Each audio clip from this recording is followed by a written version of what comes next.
thank you for your personal leadership and look forward to working with you to keep our deterrence and defense strong and address any challenges we might face. Again, Inga, thank you so much. Over to you.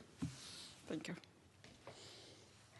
Okay, so thank you for such a warm welcome and for the open and constructive dialogue.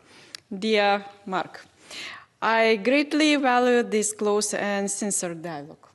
And NATO remains the cornerstone of Lithuanian security, and we have full confidence in the alliance and in the Article 5. Our security environment is challenging and tested daily through military pressure, hybrid activities, and attempts to divide allies. These challenges only reinforce our determination to remain united, resilient, and strong. Lithuania is taking its responsibilities seriously. This year we have allocated a record 5.38% of GDP to defense with the objective of achieving full defense readiness by 2030. We are preparing for the permanent deployment of a German brigade by 2027, and we continue to host United States troops, providing the highest level of host nation support. We stand ready to host additional forces as needed. At the same time, we encourage all allies to move swiftly towards allocating at least 3.5% GDP to core defense requirements. The security situation in our region remains serious. Hybrid action by the regimes in Russia and Belarus underline the need to further strengthen NATO's eastern flank. We appreciate NATO's support in addressing hybrid threats, including the recent visit of the counter-hybrid support team to Lithuania, and thank you for that very much. Incidents involving hybrid balloons launched from Belarus continue, highlighting gaps in the protection of allied airspace. We must work together to develop practical technical solutions. We also welcome NATO initiatives such as Eastern Sentry and Baltic Sentry, which have contributed to reducing hostile activities in our region. The transatlantic bond remains fundamental to our collective security. While Europe must continue to assume greater responsibility for its own defense, the United States remains an indispensable ally. A strong and united transatlantic relationship is essential for credible deterrence and defense. In these challenging geopolitical times, speaking in one voice is more important as ever. Continued support for Ukraine is equally important too. NATO must continue its assistance to help Ukraine defend its sovereignty and territorial integrity. Lithuania has contributed around 1 billion euros in military aid in 2025 and will maintain its strong support. We encourage all allies to contribute fairly, as a just and lasting peace in Ukraine is directly linked to security of Lithuania and of Europe as a whole. Thank you so much again for such a very welcome meeting. And as we speak before, I hope that next meeting will be in Lithuania. I look forward to that. Thank you so much. All right, we now have time for a few questions. Let's start with DPA. Ansgar Hase, German press agency, DPA. Secretary General, I would like to ask what you make of the fact that Hungary, a NATO ally, is currently blocking an important loan to Ukraine and also new Russia sanctions against Russia. Have you already spoken to Viktor Orban on this issue? And if not, do you see a possibility for you to mediate in this conflict? And for sure, Prime Minister, I would also like to hear your view on this issue. Thank you. Well, let me start by saying that Hungary has been a valued NATO ally for more than 25 years now. and it makes really important contributions to our shared security. So that's the first remark I want to make. And then, as you know, when there are discussions ongoing between allies, always my role is not to comment, but to try to be helpful wherever I can. And what that is, I cannot tell you till it has been successful. For me, it's a very sensitive question because I came from the place, the country which feels the pressure and threats. So we understand, Lithuanians understand how it's important to invest in Ukraine winning, how it's important to stop the killing people. So I just wanted to say that European Union have to find the way to bring this kind of decision on the going way, to bring these decisions onto reality, and stopping this kind of support is not acceptable for us. Okay, let's come to the Lithuanian public broadcaster in the third row, please. Yeah, thank you, Lithuanian public broadcaster Milda Velikanskaitė. I would love to speak in Lithuania, but unfortunately, we'll ask in English. I have two questions. One is for both of you about air defense. It is still an issue in Lithuania. In other also Baltic countries, are there any plans to strengthen this area in the near future? Or maybe you mentioned, Mr. Secretary, air police missions. Maybe there can be changes in that way on some level. And the next question for Mr. Mark Rutte about United States troops and presence in Europe. Many countries have their concerns, Lithuania as well. Our Prime Minister speaks about the necessity to have a plan B if United States would decide to withdraw its troops from Europe. Would you say that such plan B is necessary for Europe? And maybe you have any newest information about United States plans. Thank you. Well, thank you so much. On the first question on air defense, obviously this is an issue which we are working in, day out on this issue. And when you look at the capability targets for our allies, it's clear that this is an absolute priority. I've spoken a lot about this, that we need to basically ramp up by 400%, so 5 times what we have currently in terms of air defense. And that will, of course, take some time, but I can assure you we will get there. And we can defend ourselves today, but we want to be sure that also in 2, 4, 6 years from now, we are able to defend every inch of NATO territory. And therefore, this is such a priority. And air policing, of course, is very important. We have the air policing missions ongoing. We are constantly evaluating with all the allies where we can do more, where we can do better.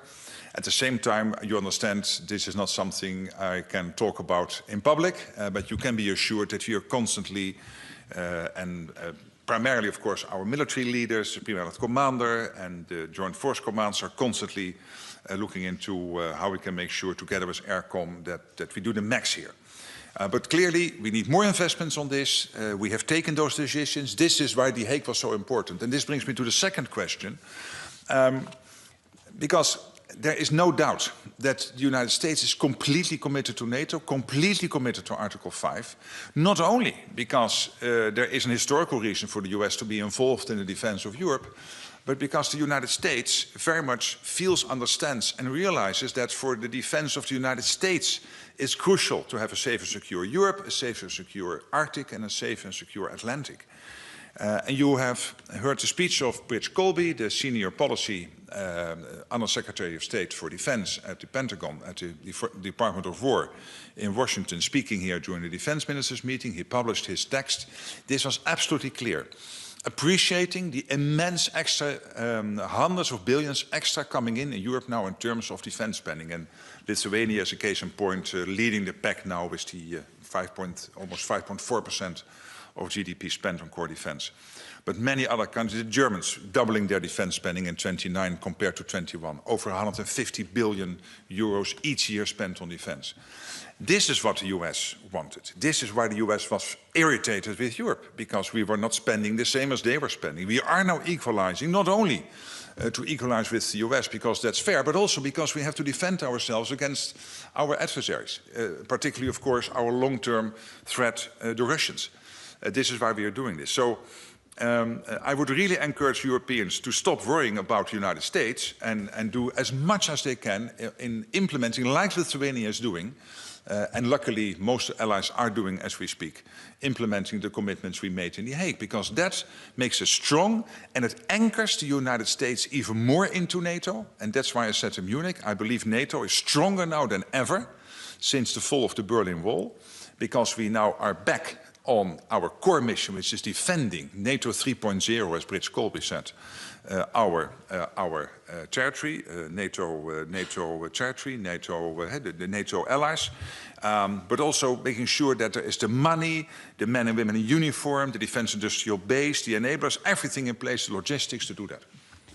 And just to add to the first question, that Lithuania has changed some strategic plans, and we have a high top priority air defense.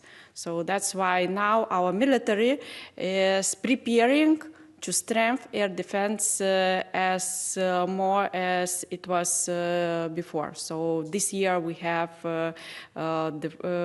we will see the first steps, and we have a several-year plan. So no doubts that air defense, German brigade, and other things. All right, we have time for one last question. Reuters, please. Andrew Gray from Reuters. Secretary General, you mentioned the Arctic. Could you just give us an update on Arctic Sentry in terms of, what elements, what forces, what extra resources have been added since you announced the launch of Arctic Sentry, and what kind of a difference, if any, it's actually making? And perhaps you'd like to respond to criticism that this is, in a sense, a rebadging exercise, to placate President Trump, given his desire to acquire Greenland. And for the Prime Minister, also on Arctic Sentry, do you have any concerns that activities like that divert away or place a strain on resources intended for the Baltic, such as Baltic Sentry? And would you also consider contributing more to Arctic Sentry? Thank you. Again, as I said before, this is substantial, Arctic Sentry. And of course, NATO has to defend every inch of NATO territory, 360 degrees. And I think what President Trump did, this wake-up call to the whole of NATO since Trump 45, but repeating this under Trump 47, since he came back in the US presidency in January last year, and making that case that the Russians and the Chinese are more and more active in the Arctic. This is not only Greenland, this is the whole Arctic. This is why NATO is so important. And by the way, when I say NATO is stronger than ever, it is also because it is more and more a NATO which is European-led. And also when it comes to Arctic Sentry, you see that the Europeans are doing more and more necessary, not only for Baltic Sentry, Eastern Sentry, and the whole of NATO, but also when it comes to Arctic Sentry. A couple of facts. Arctic Sentry is led, as you know, by Joint Force Command Norfolk. It's our newest Joint Force Command, and since December, the area of responsibility of Norfolk now encompasses the North Atlantic, including the Arctic. That means also Denmark, it also means Finland and Sweden. We are taking as NATO a one Arctic approach. This is one of the big benefits of Arctic Sentry, that we now have a one Arctic approach, where allies synchronize activities, enhance and expand regular presence throughout the region. So it is bringing together what we already have and adding on top, based on a gap assessment, what we need to do more. And this is why Arctic Sentry is not only leveraging what we have, but also making sure that based on a gap analysis, we do more based on that gap analysis in terms of the investments we have to make. Increasing, therefore, and also modernizing our capabilities, and therefore basically enhancing our collective security of the entire alliance. When you look at the allies participating, we have the United States, the US Marines, we have the Royal Marines from the United Kingdom, we have the Dutch, and other nations for exercise cold response. In Norway, we see the Spanish, the French and the German forces. They participate through the standing NATO Maritime Group 1, conducting air defense and maritime security drills as part of exercise Dynamic Mariner. And these and other activities are complemented by NATO's, of course, ongoing air policing efforts in Iceland, as well as the Danish Joint Arctic Command in Greenland. Of course, I will never go into specific numbers because we don't want to make the Russians or anyone more knowledgeable of what we are doing, but I can assure you it is bringing together what we have. Therefore, as a one NATO approach, approaching now the Arctic as one, which was not possible because in the past it was scattered among many NATO allies, but not a one NATO approach. That's one, and based on this, we can do now the proper gap analysis, and based on that, see where we need to do more. So it is, I would really counter the idea that it's just what we did already. It is much, much more. It is very difficult to add something more, but I would say that, you have a very strong, big family as NATO, and it is smart view when you can see the very sensitive points which you have to strengthen in different ways. So that's why when we speak about Baltic countries, we say that we are in a specific area. Today we have threats from Russia and Belarus. So today, this is a plan for today. Tomorrow it can be threats from other side. So that's why today we are speaking about the strengthening of this area. So I am so happy that we are in a family which can adapt very quickly and which can react very quickly. This is, I think, is very important. All right, that's all we have time for today. Thank you very much for joining us and have a good afternoon. Thank you so much. We did it.